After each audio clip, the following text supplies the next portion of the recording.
인도 북부에 위치한 하리아나주. 이곳에 살고 있는 53살의 수니타 데비는 아주 섬뜩한 경험을 하게 됩니다. 갑자기 눈앞에 발생한 강한 불빛에 놀라 의식을 잃고 쓰러진 사이 누군가에 의해 그녀의 머리카락이 모두 잘려난 겁니다. 뭐야? 그리고 이틀 뒤 이웃인 아샤 데비 역시 수니타와 똑같은 경험을 하게 됩니다. 짧은 찰나의 순간에 범인은 욕실에 들어와 아샤의 의식을 빼앗고 머리카락을 자른 뒤 마치 겁을 주듯 바닥에 던져놓고 유유히 사라져버린 겁니다. 내가 죽일 수도 있었는데 이 정도 하는 거야 라는 느낌 받았겠죠. 머리만 자르고 봐주는 거야? 뭐 이거도 아니고. 그 순간에 진짜 오만 생각 다 들었겠다. 그렇죠. 이에 경찰은 곧바로 수사에 착수. 다행히 피해자들이 아득한 의식 사이로 범인의 모습을 기억해 드디어 사건의 실마리가 풀리나 싶었습니다. 그런 범인은 밝은 색깔 옷을 입은 노인이었어요. 무슨 말이야? 내가 본 범인은 젊은 여자였다고. 범인에 대한 피해자들의 엇갈린 증언, 그리고 하리아나주를 기점으로 인근 라자스탄주, 수도인 델리에서도 이 기이한 사건이 발생하기 시작을 했고요. 점차 범행이 확대되자 주민들 사이에선 범죄 조직의 소행이다, 주술사가 저주를 내린 것이다 라는 소문이 돌기 시작했습니다. 또 일부 지역 주민들은 직접 자경단을 꾸려서 유령 이발사를 찾는다며 흉기로 무장한 채 낯선 사람들을 위협했습니다. 지금까지도 밝혀지지 않은 유령 이발사의 정체, 과연 실체가 있는 걸까요? 1906년 멕시코의 포르피리오 디아스 대통령은 태평양에 위치한 무인도 클리퍼든 섬에 대한 실효적 지배를 인정받기 위해 섬에 등대를 건설하고 책임 장교인 라몬 아르노를 필두로 13명의 군인과 아내 그리고 하인들을 보냈습니다. 이들은 클리퍼든 섬을 유토피아로 만들기 위해 많은 땀을 흘렸고요. 그 결과 1914년 섬의 주민은 무려 100여 명으로 늘어났는데요.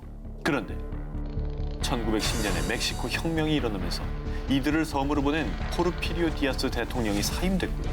이윽고 섬의 정착민들을 방치, 나몰라라 하게 됩니다. 버림받은 처지가 된 주민들, 결국 영양 부족으로 괴혈병을 앓으며 하나둘 목숨을 잃기 시작했고요. 식량을 구하기 위해 바다로 나간 책임 장교와 섬의 남자들은 카누가 침몰해 모두 사망하고 맙니다. 이제 클리퍼든 섬에 남아있는 주민들은 모두 여자들과 아이들뿐. 그런데 이 절망적인 상황에 등장한 한 남자. 무리와 떨어져 홀로 절벽 아래 오두막에 살았던 등대지기 빅토리아노 알바레즈였습니다. 이때부터 유토피아를 꿈꾸던 클리퍼든 섬은 지옥의 섬으로 변하기 시작합니다. 빅토리아노는 섬의 왕을 자처하며 모든 여자를 성노예로 삼았고요. 자신이 소지한 소총 한 자루만 남기고 다른 무기는 모두 바다에 버린 후 자신을 거역한 사람들을 무자비하게 살해하기 시작합니다. 빅토리아노는 책임 장교의 아내였던 엘리시아를 자신의 아내로 맞이하겠다고 하는데요. 그런데 이때 엘리시아는 굶어 죽던 아니면 빅토리아노에게 죽게 되는 건 매 한 가지다. 결혼을 준비할 시간을 달라고 한 뒤 빅토리아노가 방심한 사이 남겨진 사람들과 함께 도끼와 망치로 그를 죽이고 맙니다. 그런데 그때 해안선 너머에 있는 미국 상선 요크타운 호가 이들 앞에 나타난 겁니다. 결국 엄마와 아들 페드로는 다른 생존자들과 함께 그곳을 빠져나올 수 있었습니다. 다행이네. 이게 만약에 한국에서 제작이 된다면 빅토리아노 후보 누굽니까? 쉽지 않네요. 마동석 어때요? 마동석. 왜냐면 그동안은 너무 이제 호감 연기만 해오셨는데 네. 아예 그냥 악역이야. 저는 굉장히 좀 약간 여리여리하지만 뭔가 그 안에 뭔가 그 에너지를 숨기고 있는 누구? 조우진 배우. 조우진 씨. 저는 요즘에 조우진 그만. 님의 연기에 좋다. 이제 푹 빠져 있거든요. 그래요. 저희 셋은 조우진 씨로 예. 축하드립니다. 노래를 하겠습니다. 축하드립니다.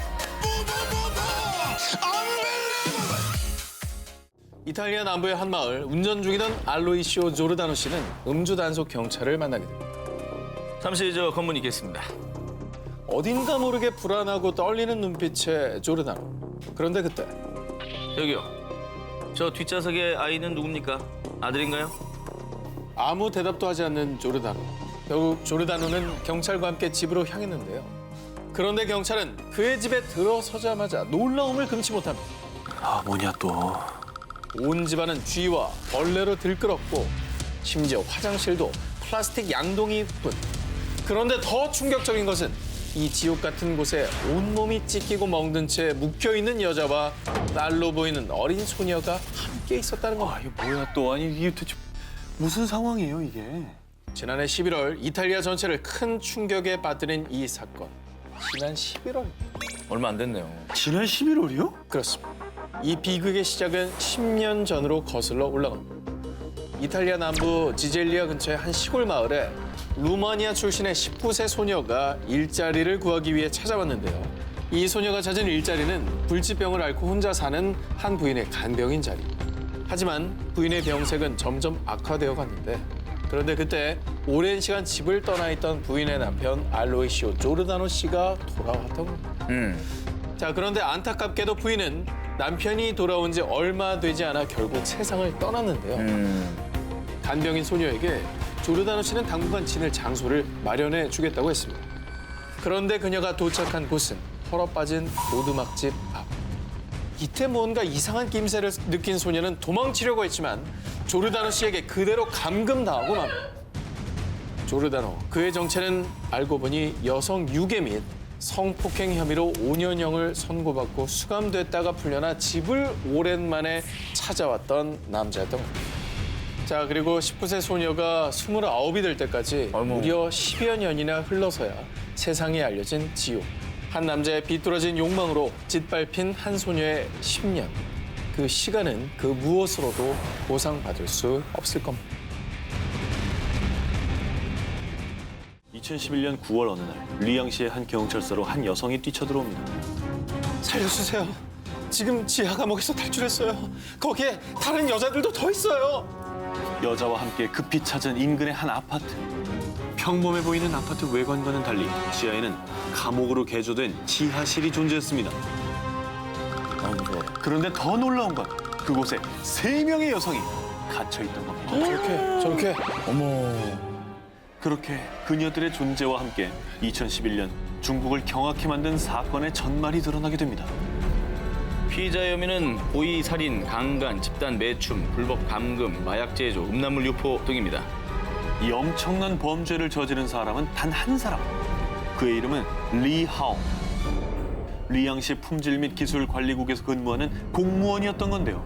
그는 함께 일하는 동료들 사이에서도 늘 평판이 좋았던 인물이었습니다. 그런데 그의 완벽한 모습 뒤에 가려진 엽기 행각들. 아내에겐 야간 업무를 한다며 집을 나선 뒤 그의 발길이 향한 곳은 지하 감옥.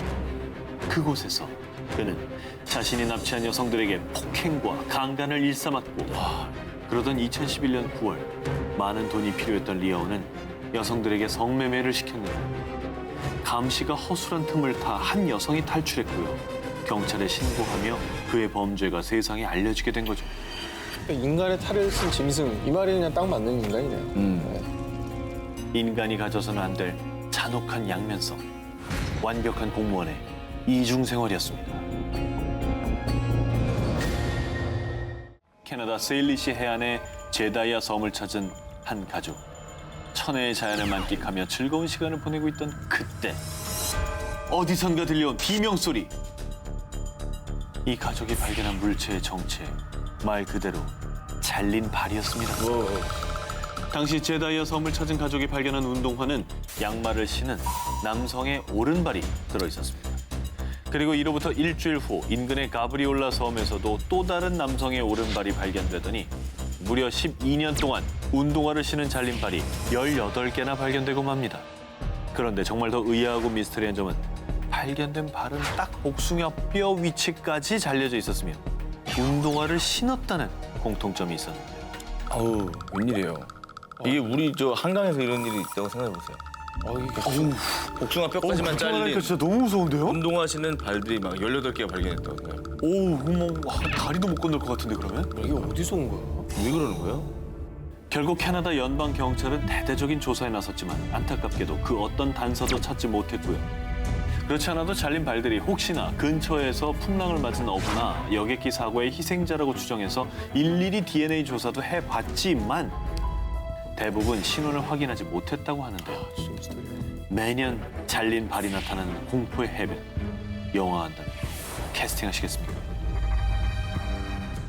행방불명된 등산객을 찾기 위해 홋카이도 다이세츠 산 위를 날던 경찰 헬리콥터. 순간 기묘한 문양을 발견합니다. 그 문양은 바로 SOS라고 쓰인 구조 문자였죠. 그리고 실종된 등산객이 무사히 구조되면서 안도의 숨을 내쉰 그 순간 그는 경찰 조사에서 이 SOS 문자를 쓴 적도 본 적도 없다고 대답합니다. 또 다른 실종자를 찾기 위해 산속을 샅샅이 뒤진 경찰. 그러던 어느 날 SOS 문자 인근에서 유골의 파편과 카세트 테이프, 소형 녹음기가 든 가방을 발견합니다. 그리고 그 테이프 속에는 한 남자의 목소리가 녹음돼 있었는데요.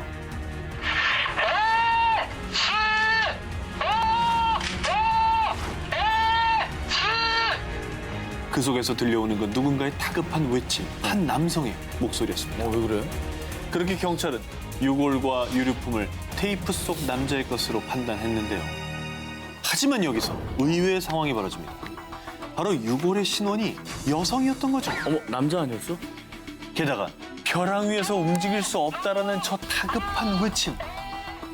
하지만 SOS 문자 인근 그 어디에도 벼랑은 존재하지도 않았습니다. 그리고 당시 행방불명자를 대상으로 대대적인 수사를 펼쳤고요. 결국 두 연인의 신원을 확인해냅니다. 우여곡절 끝에 사건이 해결되면서 경찰은 유가족에게 유류품을 전달하는데요. 그런데 이 목소리는 우리 애가 아니에요. 뭐야 또. 테이프 속 목소리는 행방불명된 남자가 아니라는 거였죠. 뭐야 또? 나오는 사람이 결국 정체를 알 수 없는 제3의 인물이 등장하면서 수사는 또다시 미궁에 빠지는데요. 지금까지 일본 최대의 조난 미스터리로 불리는 이 사건. 과연 그 남자의 정체는 무엇이었을까요? 2016년 3월 조업에 나선 필리핀 어부 크리스토 에스카르테는 돛이 부러져 있는 수상한 요트를 발견합니다. 신고를 받은 경찰은 즉시 수색에 나섰는데요. 놀랍게도 배 안에선 미라 상태로 변한 한 남성의 시신이 발견됩니다. 정말 진짜 백골이 됐어. 기이하게도 책상에 엎드린 채 그대로 굳어버린 남성의 시신. 대체 그는 누구이며 어떤 사연 때문에 이런 모습으로 발견이 된 걸까요? 경찰의 확인 결과 죽은 남성은 59살의 독일인 만프레드 프리츠 바이오라트였습니다. 자, 그런데 부검 이후에 밝혀진 사인은 급성 심근경색. 그리고 더 놀라운 것은 그가 죽은 지 고작 7일밖에 되지 않았다는 점입니다. 아무리 그래도 저렇게 될 수가 있어요? 믿기 어려운 일이지만요. 건조한 바닷바람, 뜨거운 온도, 그리고 소금기가 섞인 공기가 그를 단 7일 만에 완벽한 미라로 만들어버린 겁니다. 그는 왜 혼자서 이 험한 바다에 나서게 된 걸까요? 만프레드는 아내인 클라우디아와 함께 요트를 타고 전 세계 곳곳을 여행했습니다. 그런데 2008년 두 사람은 안타깝게도 이혼을 했다고 합니다. 더 안타깝게도 2010년엔 아내가 암으로 사망을 하고 맙니다.